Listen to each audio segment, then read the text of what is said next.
और अब बात करते हैं मॉनसून की, जिस पर बहुत कुछ निर्भर करता है। हमारे देश की अर्थव्यवस्था भी उससे सीधे तौर पर जुड़ी हुई है और हमारा कृषि क्षेत्र तो उस पर निर्भर करता ही है। थोड़ी राहत की खबर आई है। मौसम विभाग ने इस साल सामान्य मॉनसून का अनुमान जताया है। आईएमडी ने +-5 के अंतर को ध्यान में रखते हुए साल 2023 में 96% बारिश का अनुमान किया है, जिसे सामान्य वर्ग में रखा जाता है।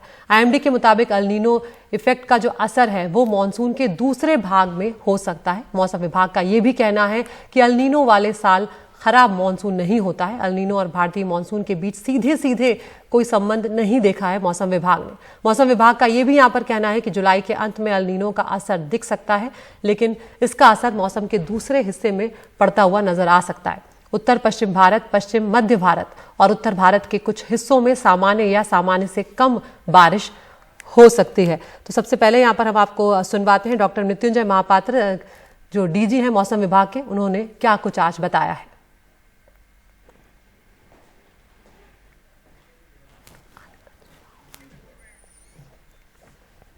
पूरी भारत में जून से सितंबर के अंदर जो बारिश होने वाला है वो लॉन्ग पीरियड एवरेज का 96% होने का पूर्वानुमान किया जा रहा है।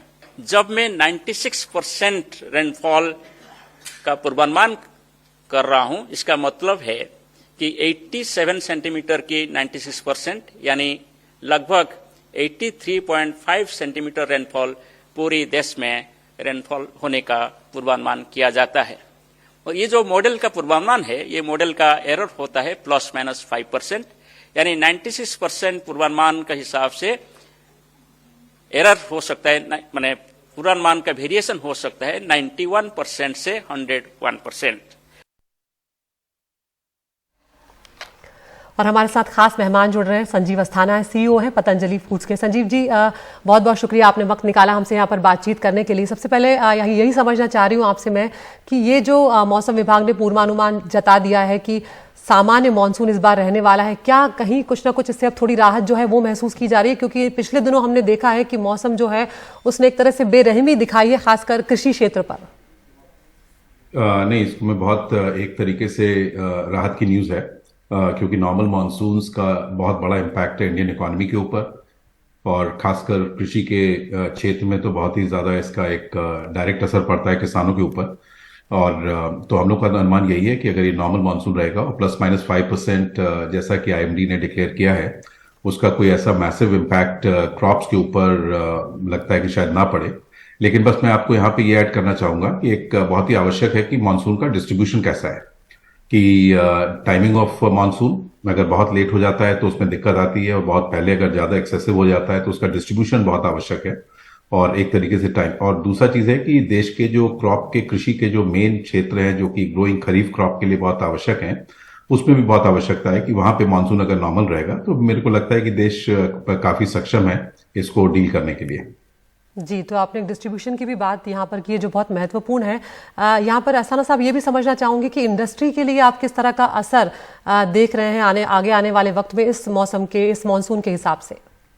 देखिए, इस समय तो मेरे को ऐसा नहीं लगता कि इंडस्ट्री को किसी प्रकार से भी बहुत पैनिक करने की आवश्यकता है, क्योंकि बहुत अर्ली डेज हैं। और ये साउथ वेस्ट मानसून 1 जून में केरला में आता है, उसके बाद by the time north India में आता है वो करीब एंड ऑफ जून हो जाता है। तो अभी बहुत प्रीमेच्योर है कि इसमें पैनिक या उसके ऊपर कुछ रिएक्शन करने का। लेकिन इंडस्ट्री के ऊपर तो असर देखिए, अगर खराब मानसून है और क्रॉप्स में एक तरीके से किसानों को थोड़ा सा शंका हो जाती है कि उनकी इनकम कम होगी या आय में कुछ आमदनी में कमी होगी, तो उनका परचेजिंग जैसे डायरेक्ट डिमांड साइड में तो एक तुरंत असर दिखता ही दिखता है। लेकिन पॉलिसी पर्सपेक्टिव से देश के लिए थोड़ा सा ज्यादा चिंताजनक ये विषय है, क्योंकि उसमें फूड इन्फ्लेशन काफी एक तरीके से बढ़ता है। क्रॉप्स में अगर शॉर्टेज होती है तो एमएसपी सपोर्ट वगैरह जो गवर्नमेंट का फिस्कल एक तरीके से जो प्लानिंग रहती है उस पर इम्पैक्ट होता है। लेकिन मैं कहूंगा कि अभी इतना प्रीमेच्योरली उसके ऊपर बहुत ज्यादा डिस्कशन करने की आवश्यकता या उस पर चिंता की आवश्यकता नहीं है, प्रिपेयर्डनेस की आवश्यकता है।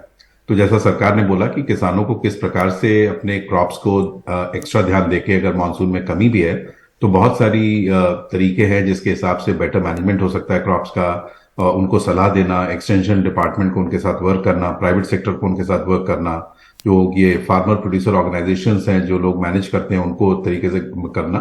तो हम लोग को प्रिपेयर्डनेस रहना चाहिए। लेकिन अभी ये थोड़ा सा प्रीमेच्योर है इसमें कि इंडस्ट्री पे बहुत मेजर नेगेटिव इम्पैक्ट पड़ेगा, वो शायद ये उचित नहीं होगा इस समय अनुमान लगाना। बिल्कुल, आपने ये एक महत्वपूर्ण बात यहाँ पर अस्थाना जी की है कि प्रिपेयर भी रहना होगा और कहीं ना कहीं जागरूक भी करना होगा, क्योंकि कई बार हम ये भी देखते हैं कि ग्रामीण इलाकों में किसान उतने जागरूक नहीं होते हैं कि क्या दूसरे विकल्प जो हैं वो चुने जा सकते हैं, किस तरफ आगे बढ़ा जा सकता है। तो इसकी भी बहुत जरूरत है यहाँ पर इस वक्त। बहुत आवश्यकता है। तो मैं यही कहूंगा जैसे कि एक तरीके से ये फोर वार्निंग लेके और एज सच ये कंटिजेंसी प्लान रहता ही है कि किसानों की जागरूकता, उनका जो एक स्किलिंग है कि किस प्रकार से अपने क्रॉप्स का बेटर मैनेजमेंट कर सकते हैं अगर मानसून की किसी कारणवश कमी हो, तो उसमें कैसे सीड्स का किस टाइमिंग पे किया जाए, हार्वेस्ट किस टाइम पे किया जाए, उसमें फर्टिलाइजर और पेस्टिसाइड्स के एप्लीकेशन कब किया जाए, किस तरीके से अपने क्रॉप्स को बेटर तरीके से देख सकते हैं और उसको एक तरीके से मैनेज कर सकते हैं। उसमें एक बहुत महत्वपूर्ण योगदान है जो कि सरकार का भी और सरकार के जो कृषि क्षेत्र में कार्य करने वाले साइंटिफिक इंस्टीट्यूशंस का, यूनिवर्सिटीज का, और उस पर हम लोग को तत्परता से डेफिनेटली काम करना चाहिए। तो अभी इनफैक्ट मैं कहूंगा कि इंडस्ट्री और किसी भी चीज को ना सोच के अगर उसका प्रिपेयर्डनेस रखेगी सरकार के माध्यम से और बाकी प्राइवेट सेक्टर के इन्वॉल्वमेंट से, तो वो बहुत आवश्यक है। जी संजीव जी, यहाँ पर एल नीनो इफेक्ट को लेकर मौसम विभाग ने कहा है कि उसका असर जो है वो मानसून के दूसरे भाग में देखने को मिलेगा। तो क्या इसे भी राहत के तौर पर देखा जा सकता है, खासकर ग्रामीण इलाकों के लिए, किसानों के लिए और इंडस्ट्री के लिए? इसके दो पहलू हैं। एक तो कुछ क्रॉप्स में लेट साइड में जैसे बात की कि जून से सितंबर के बीच में जो मानसून होते हैं, तो कई बार क्रॉप्स को एंड ऑफ द क्रॉप में भी आवश्यकता पड़ती है रेन्स की। तो वैसे लेकिन राहत का बात यह है कि जब ग्रोइंग सीजन होता है, जबकि जमीन को उसमें मॉइस्चर होना बहुत आवश्यक है, तो उस समय अगर बारिश होती है तो उससे काफी राहत मिलती है। और अगर बाद में मानसून थोड़ा सा कम भी हो जाए, फिर भी तब तक क्योंकि क्रॉप मैच्योर होने लगते हैं, हार्वेस्ट का टाइम होता है, तो क्रॉप सूखने लगते हैं, तो तब बिल्कुल एकदम उसमें कोई ज्यादा इतना इम्पैक्ट नहीं होता। तो मैं कहूंगा कि एक प्रकार से ये जो डिस्ट्रीब्यूशन की बात हो रही थी और टाइमलीनेस ऑफ मानसून की बात थी, उसमें ये एक पॉजिटिव न्यूज है। जी, और अभी अस्थाना साहब, जिस तरह का मौसम रहा है पिछली बार, अभी हाल ही में हमने देखा कि बेमौसम बारिश हुई है, ओले पड़े, जिसने फसलों को भारी नुकसान पहुंचाया है और कहीं ना कहीं अर्थव्यवस्था पर भी इसका असर जो है वो देखने को मिलता है। तो जो अब तक जो अनुमान अब जो लगाया जा रहा है, उसको लेकर अब कहा जा सकता है कि सब कुछ पटरी पर रह सकता है? नहीं, अभी जैसे कुछ क्रॉप्स में तो एक प्रकार से दिक्कत आई है डेफिनेटली, और उसमें ईल्ड पे कोई फर्क नहीं है प्रोडक्शन में, लेकिन जैसे गेहूं में थोड़ा सा लग रहा है कि किसी प्रकार से उतना क्वालिटी जो आनी चाहिए, जिस प्रकार से एकदम बिल्कुल ड्राई गेहूं की आती है, शायद उसमें अभी शुरू के दिन है और उसमें हायर मॉइस्चर है, लग रहा है कि थोड़ा सा मार्जिनल डैमेज है। लेकिन क्रॉप में ऐसा कोई जो रेनफॉल हुआ था उससे ऐसा कोई एक्सटेंसिव डैमेज नहीं हुआ है। तो जैसे पूरा मस्टर्ड का ये सरसों का पूरा हार्वेस्ट हो चुका है, गेहूं का हार्वेस्ट अभी नॉर्थ में हो रहा है, होने वाला है, पंजाब, हरियाणा और यूपी में, जो कि आखिरी में आता है, जो कि रियली द ग्रेन बोल है, उसमें देखा है। लेकिन अभी तक जो शुरुआत में दिखा है कि थोड़ा सा राजस्थान में लग रहा है कि थोड़ा सा डैमेज है। लेकिन अभी मैं बोलूंगा कि 15 दिन अगर हम लोग रुक जाएंगे तो हम लोग को एक बहुत अच्छा अनुमान लग जाएगा कि कितना डैमेज है, किस प्रकार से, और चांसेस है कि डैमेज बहुत कम है। जी, आपकी बातें कहीं ना कहीं राहत पहुंचा रही होंगी इंडस्ट्री के लोगों को और खासकर किसानों को भी। अस्थाना जी, ये भी आपसे समझना चाहूंगी कि जो हमारे ग्रामीण भारत है उससे कितना राजस्व जो है वो जनरेट होता है? ग्रामीण क्षेत्रों से जो राजस्व का जो डेवलपमेंट पार्ट है वो तो सरकार के ऊपर एक प्रकार से इम्पैक्ट होगा। मेरे पास एग्जैक्ट उसका नंबर नहीं है जी। लेकिन जो इम्पोर्टेंट बात है कि इंडस्ट्री के एक एंगल से भी देखना इसको उनके आवश्यक है कि उनका डिमांड पे किस प्रकार से इम्पैक्ट पड़ता है, और उससे देश की अर्थव्यवस्था पे भी एक प्रकार से, जैसे आपने राजस्व की बात की कि अगर वहां पे डिमांड कम होता है तो जो भी जीएसटी कलेक्शन और बाकी एक प्रकार से जो सरकार के जो रेवेन्यू स्ट्रीम्स हैं उस पर किसी ना किसी प्रकार अगर बहुत गिरेगा तो डेफिनेटली इम्पैक्ट होगा। लेकिन मैं बोलूंगा कि वो तो एक हम लोग एक जनरल स्तर पे बात कर रहे हैं कि मानसून बहुत खराब हो गया, हमने एज्यूम कर लिया और सारा डिमांड भी काफी सारा कम हो गया। तो अभी मैं बोलूंगा कि उस राह पे हम लोग को नहीं चलना चाहिए। अभी तो एक क्रिटिकल तरीके से जो आवश्यकता है इस समय कि जैसे किस प्रकार से किसानों को जागरूक करके उनको रेडीनेस में रखना चाहिए कि हम लोग मानसून को अगर कोई भी किसी कारणवश अगर थोड़ी कमी भी होती है तो उसको कैसे मैनेज किया जाएगा। जी, बहुत बहुत शुक्रिया संजीव अस्थाना जी, ये महत्वपूर्ण जानकारियां हमारे साथ साझा करने के लिए। तो जो महत्वपूर्ण बातें यहाँ पर अस्थाना साहब कह रहे हैं उसमें यही है कि जो तैयारी है वो रखी जानी चाहिए और अगले 15 दिन जो है उसके बाद थोड़ा अनुमान लगाना बेहतर होगा कि क्या स्थिति मानसून की रहने वाली है और कितनी तैयारी हम कर सकते हैं ताकि कम से कम नुकसान उठाया जा सके।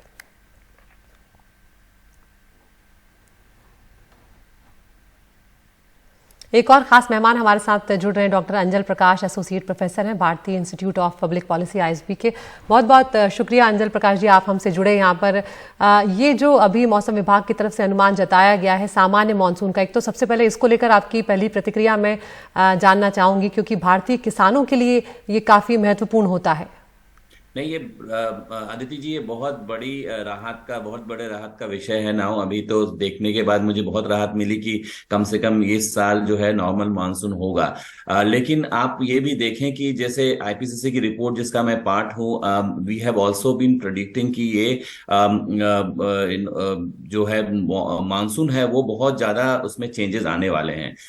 5 चीजें जो है वो बहुत इंपॉर्टेंट हैं। पहली बात तो ये कि जो वर्षा के जो पैटर्न है उसमें बदलाव होने वाला है, और हम ये देख लिए हैं पिछले 3-4 साल से हमने देखा है कि भारतीय मानसून जो है वो बहुत उसमें चेंजेस आए हैं। दूसरी बात, जो अत्यधिक मौसमी घटनाएं हैं, जैसे अतिवृष्टि हो गई, अनावृष्टि हो गई, सूखा हो गया, जब आपको पानी नहीं चाहिए तो बारिश हो जाती है, जब आपको पानी चाहिए तो आपको लंबा वेट करना पड़ता है, ये हो गया। तीसरा बात, जो मिट्टी का दूषण हो रहा है, इससे भी बहुत ज्यादा नुकसान कृषकों को पड़ रहा है। हमने ये भी देखा है अपने आईपीसीसी रिपोर्ट में कि जिसमें साइंटिस्ट रिपोर्ट कर रहे हैं कि कीट और रोगों का प्रकोप जो है वो बढ़ रहा है, और जल की कमी हो रही है। बारिश के कारण तो कमी हुई है, बट ग्लोबल वार्मिंग के कारण जो हमारा वैश्विक तापमान बढ़ा है, उसके कारण जल की भी जो कमी हुई है, इसके कारण फसलों में सिंचाई पर बहुत बड़ा असर पड़ा है। और आप देखिए, भारतीय कृषि अभी भी जो है मानसून पे आधारित है। बहुत ज्यादा प्रपोर्शन जो है फार्मर्स का वो मानसून आधारित खेती करते हैं, तो इससे इनके जीवन में बहुत ही असर पड़ रहा है। तो इस साल जो बात हुई है वो तो राहत का विषय है, लेकिन हमको वेट एंड वॉच करना पड़ेगा। अभी देखें 3-4 महीने में क्या असर हो रहा है, but it's a very very relief work for me. जी, एक एल नीनो इफेक्ट को लेकर भी मैं आपसे समझना चाहूंगी, क्योंकि जो मौसम विभाग की तरफ से कहा गया वो ये कहा गया कि दूसरे हिस्से में जो है एल नीनो का इफेक्ट जो है वो देखा जा सकता है। तो उसको लेकर आपका क्या अनुमान है? क्या ये माना जा सकता है कि इस बार बहुत ज्यादा प्रभावित वो नहीं करेगा हमारे मानसून को? हाँ, अल नीनो जो है वो एक वैज्ञानिक तथ्य है जो मुख्य रूप से तटीय जलवायु के साथ जुड़ा हुआ है। यह उत्तरी प्रशांत महासागर में गर्म जल के साथ एक आवृत्ति होती है जो मानसून के समय वर्षा को बढ़ावा देती है।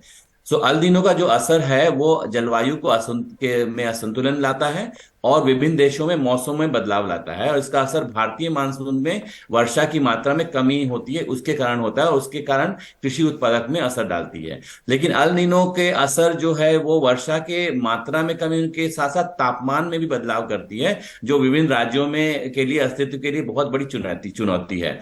इसलिए अल नीनो के असर को लेकर भविष्यवाणी करना थोड़ा सा असंभव है होता है। सो हमको देखना पड़ेगा कि पिछले बहुत लंबी समय पे हमें उसका अनुमान लगाना मुश्किल होता है, और उसके बचाव के लिए ज्यादा तैयारी करने की पड़ती है। तो अगर समझिए अतिवृष्टि हुई या अनावृष्टि हुई, अल नीनो का जो असर है उससे हमको थोड़ा सा प्रिपेयर्डनेस की ज्यादा जरूरत पड़ेगी। जी, एक महत्वपूर्ण बात यहाँ पर आपने अंजल प्रकाश जी कही कि जो क्लाइमेट चेंज है उसका असर जो है हम अब वो बहुत बड़े स्तर पर धीरे धीरे हमारे सामने आने लगा है। और पिछले दिनों जिस तरह का मौसम रहा, हमने देखा कि बहुत ज़्यादा बारिश हुई, वो भी बेमौसम बारिश हुई, ओले पड़े, जिसने किसानों को खासा नुकसान यहाँ पर पहुँचाया है। आगे आने वाले दिनों में जो क्लाइमेट चेंज है उसको लेकर किस तरह की तैयारी खासकर कृषि की तरफ होनी चाहिए, आपका क्या मानना है इस पर?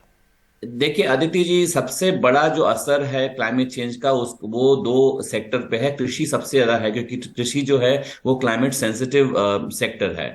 जरा भी मौसमी बदलाव होंगे उसका असर जो है कृषि पे पड़ता है। और आज भी हमारे देश में 70% लोग जो हैं वो कृषि से या कृषि के कारण जो अलाइड सर्विसेज है उससे जुड़े हुए हैं। तो आप समझिए कि 60 से 70% के जो लोग हैं उनका जो डेली जीवन है वो जो है उनका जीवन कृषि पे और क्लाइमेट चेंज से प्रभावित होता है। तो मैं तो ये कहूंगा, फूड प्रोडक्शन आप देखिए, तो अभी आपने जो बात की, जो अर्ली हीट वेव हुआ, हमने इसकी स्टडी की है जिसमें हमने देखा कि पंजाब के फार्मर्स बता रहे हैं कि 15 से 20% उनका जो है प्रोडक्शन कम हुआ है। पिछले प्रवक्ता जो बात कर रहे थे पतंजलि फूड से सक्सेना साहब, अस्थाना साहब, वो उन्होंने रिपोर्ट किया कि जो क्वालिटी ऑफ व्हीट है वो अच्छा नहीं आया है। तो आप ये समझिए कि 20 से 30% जो है वो फार्मर्स के इनकम में कमी हो गई है, और फार्मर्स जो हैं, जो कृषक है हमारे हैं, 3 से 4 महीने काम करते हैं और उसका असर जो है एक बारिश और एक changes in weather can devastate their life. तो ये जो है वो उसका खाद्य उत्पादन में बहुत बड़ा असर पड़ा है। बढ़ते मौसम पैटर्न के कारण बारिश, तापमान और आर्द्रता में बदलाव हुआ है, जिस कारण फसल की उत्पादकता और उपज में भी कमी आई है। और मौसमी घटनाओं जैसे सूखा हो गया, बाढ़ हो गया, लू से भी फसल को बहुत बड़ा नुकसान हुआ है। तो इसका जो आप देखिए तो ऑल टुगेदर बहुत ज्यादा असर पड़ने वाला है लोगों पे। और ये हम 4-5 साल से हमने बहुत ये पैटर्न्स हमने देखे हैं कि ये चेंजेस आ रहे हैं लोगों की लाइफ में। एंड इसका मतलब है कि हमें 2 चीजों पे काम करना पड़ेगा। एक जो हम कहते हैं अडेप्टेशन और दूसरा मिटिगेशन। मिटिगेशन जो है जिसमें ब्लू इंफ्रास्ट्रक्चर, पानी जो हमारे पास है, जहां भी पानी आता है खेतों में, हमारे पास बहुत बड़े बड़े कुएं हैं और बड़ी जो पानी जहां पे पानी का संग्रह होता है, तालाब हो गए, इनका प्रोडक्शन करना बहुत जरूरी है। दूसरा बात जो हम कहते हैं ग्रीन इंफ्रास्ट्रक्चर, जो पेड़ लगाने की बात होती है, तो हमारा डिफोरेस्टेशन जो रेट्स है उसको हम रोकने के कारण हमें उस पर ये दोनों काम करने से ही कम से कम एटलीस्ट फार्मर्स को कुछ फायदा होगा, माइक्रो क्लाइमेट में चेंजेस होंगे। दूसरी बात जो बहुत इंपॉर्टेंट है इज माइक्रो लेवल प्लानिंग, जो कि एकदम गांव स्तर पे प्लानिंग होनी चाहिए। क्योंकि आप देखिए ग्लोबल वार्मिंग जो क्लाइमेट चेंज है ये ग्लोबल फिनोमेना है, ये वैश्विक स्तर पे काम करता है, लेकिन इसका असर जो है वो बहुत लोकलाइज होता है। आज यहाँ बारिश हो रही है, 5 किलोमीटर में सूखा पड़ रहा है। इस तरह का के हिसाब से हमारा जो पूरा मौसम बदल रहा है, पूरा चेंजेस आ रहे हैं, इसके कारण हमें माइक्रो लेवल प्लानिंग करनी पड़ेगी। दैट मीन्स कि जितने भी गांव के लेवल पे योजनाएं चल रही हैं सब क्लाइमेट प्रूफिंग होना चाहिए। गांव के लोगों को ये इंफॉर्मेशन मिलनी चाहिए कि ये चेंजेस हो रहे हैं, अगले 5 दिन में आपको ये होने वाला है, उसका किस तरह से आप उस पर आपका बचाव कर सकते हैं। अभी मैं तेलंगाना की बात करूं तो आपने देखा जो हेल स्टॉर्म हुआ था यहाँ पे तेलंगाना में, अनप्रेसिडेंटेड, पहले ऐसा कभी देखा नहीं फार्मर्स ने, कृषकों ने, कि खड़ी खड़ी जो फसल है वो बर्बाद हो गई उनकी। तो ये बहुत डिस्ट्रेस लाता है फार्मर्स के जीवन में। बहुत सुसाइड्स के रिपोर्ट्स आ रहे हैं। तो इस तरह के जीवन जो उनका है बहुत बदलाव से गुजर रहा है। और उनके साथ प्रॉब्लम यह है कि कोई रिस्पाइट नहीं है। जो एग्रीकल्चर एक्सटेंशन है हमारा है वो काम नहीं करता है ठीक से, लोगों के पास इंफॉर्मेशन नहीं पहुंचती है। हम और आप तो बात कर लेते हैं, लेकिन जमीनी स्तर पे जो है चीजें लाना है वो नहीं हो पा रहा है। बिल्कुल, यही बात मैं आपसे अभी जिक्र करना चाह रही थी कि जो बात आपने कही, मिटिगेशन की बात आपने कही और पेड़ ज्यादा से ज्यादा लगाने की बात आपने कही, ये जो जागरूकता है ये ग्रामीण इलाकों में किसानों तक पहुंचाना बहुत जरूरी है। और चाहे वो छोटे जमीनों वाले किसान हो, चाहे वो बड़ी जमीनों वाले किसान हो, फर्क नहीं पड़ता उस बात से, जागरूकता सबके लिए बेहद जरूरी है। जी। सो आप ये देखिए कि जो छोटे किसान हैं, जो 1 हेक्टेयर से भी कम उनकी जमीन है, इसकी तादाद जो है 2/3 से ज्यादा, बहुत ज्यादा बड़ी तादाद है। 60 से 70% से ज्यादा जो लोग हैं वो इस तरह के जमीन से जुड़े हुए हैं। एंड उनके लिए ये जीवन मरण का प्रश्न है। आप समझिए कि हमने 3 या 4 महीने खेती की और एक छोटा सा जमीन का पार्सल है जिसपे हमारी पूरी फैमिली डिपेंड करती है, और वो 4-5 महीने का जो काम है वो एक बारिश में 2 दिन में खराब हो जाए तो कैसा लगेगा। और इसलिए लोग पलायन करते हैं। हमने देखा है, मैं बिहार में बहुत एक्सटेंसिवली काम किया है, वहां बाढ़ की स्थिति आती है। जो नेपाल से पानी आता है, अचानक बाढ़ आ जाता है नेपाल बिहार की तराई एरियाज में, वहां पे लोग फिर क्या करते हैं, वो पलायन करते हैं। फिर वो हैदराबाद, मुंबई, कलकत्ता इस तरह की जगह जाते हैं और बहुत अबिस्मल टाइम से उनकी जिंदगी रहती है, लेकिन वो वहां सरवाइव करते हैं। तो ये जो है ये पूरा आप ये समझिए कि जो कृषक सिस्टम जो है, कृषि का जो सिस्टम है वो सिस्टम डिसरप्ट हो गया है हमारे पास, और उसका कोई उपाय आजकल कृषकों के पास नहीं है। और ये बहुत बड़ी बात है। इसलिए सबसे बड़ी बात तो ये है कि जो एग्रीकल्चर एक्सटेंशन सिस्टम है उसको दुरुस्त करने की बात है। जो इन्फॉर्मेशन, जो ऐसे IMD की जो प्रेस कॉन्फ्रेंस हुई अभी, उसका इन्फॉर्मेशन वो फार्मर्स तक कैसे पहुंचे उनकी भाषा में, वो बात कर उस पर काम करने की जरूरत है। और इस पे लोकल लेवल पे बहुत काम करने की जरूरत है। बिल्कुल। अंजन प्रकाश जी, आपने जमीन पर भी काम किया है, ग्रामीण इलाकों में भी काम किया है, आपकी समझ इसको लेकर बहुत बढ़िया है। तो ऐसे में मैं आपसे यहाँ पर ये भी समझना चाह रही हूँ कि अब ये जो आपने कहा, जबकि ये राहत की बात रहेगी अगर सामान्य रहता है मॉनसून, तो किस तरह का असर आप देखेंगे प्रोडक्शन पर? गुणवत्ता भी बेहतर होगी और इंडस्ट्री भी वहीं कहीं ना कहीं आगे रफ्तार पकड़ेगी? देखिए, कृषि जो क्षेत्र है उसका ग्रोथ जो है वो तो स्टैग्नेंट हो गया बहुत दिनों से। 1 या 2% है, कहीं कहीं निगेटिव भी ग्रोथ है। तो कृषि पे जो आधारित लोग जो काम कर रहे हैं वो तो केवल सर्वाइवल पे काम करते हैं। उनसे उनकी बढ़ोतरी नहीं होती, उनकी जिंदगी में उनकी बढ़ोतरी नहीं होती। लेकिन अभी मैंने देखा है कि लास्ट 5 साल 6 साल से बहुत सारे जो फार्मर्स प्रोटेक्शन प्रोग्राम्स आए हैं और वो जमीनी स्तर पे काम कर रहे हैं, ये तो हमने देखा है। और ये बहुत सी चेंज लाया है, जो लोगों को खासकर जो जरूरत के सामान है वो उनको मिल रहे हैं। अभी मैं यूपी से कल आया, वहां पे क्लाइमेट चेंज की कॉन्फ्रेंस थी और वहां पे लोग बता रहे थे हमें कि जो परिवार है, जो गरीब परिवार है, जो कृषि आधारित परिवार है, उनको किस तरह से सरकार सपोर्ट कर रही है। और ये पूरे भारत के स्तर पे अलग अलग राज्यों में अलग अलग प्रोग्राम की तरह हो रहा है। तो हमें ये कहना है कि जो वेलफेयर स्कीम्स है, जो गांव पे स्कीम्स है, जो सपोर्ट प्रोग्राम्स है, वो एफिशिएंट होना चाहिए, जो कि अभी के हिसाब से बहुत अच्छा मूव है और उसके वो बढ़ते रहना चाहिए। दूसरी बात, एक बात और मैं कहूंगा कि जो फार्मर्स का जो नेक्स्ट लेवल का स्किल्स है, जो स्किल डेवलपमेंट है ना, वो उस पर काम करने की जरूरत है। उनके पढ़ाई लिखाई, हेल्थ, एजुकेशन, इंफ्रास्ट्रक्चर पे भी पढ़ाई के काम करने की ज्यादा जरूरत है, जो अभी हो रहा है। ये तो हमने देखा है कि 4-5 साल से बहुत चेंजेस आए हैं और जमीनी स्तर पे बहुत चेंजेस आए हैं। बिल्कुल, बहुत बहुत शुक्रिया अंजल प्रकाश जी आपका, आप हमसे जुड़े और ये महत्वपूर्ण जानकारियां आपने साझा की। हम उम्मीद करते हैं कि इस वक्त जो मौसम विभाग ने अनुमान जताया है वो कहीं ना कहीं किसानों को राहत पहुंचाएगा। और ये जो बात अंजल प्रकाश जी ने कही कि ये जो जानकारी है ये किसानों तक पहुंचना, उन्हें जागरूक करना, इस मौसम के हिसाब से, इस मानसून के हिसाब से उन्हें तैयार करना भी बेहद ज़रूरी है।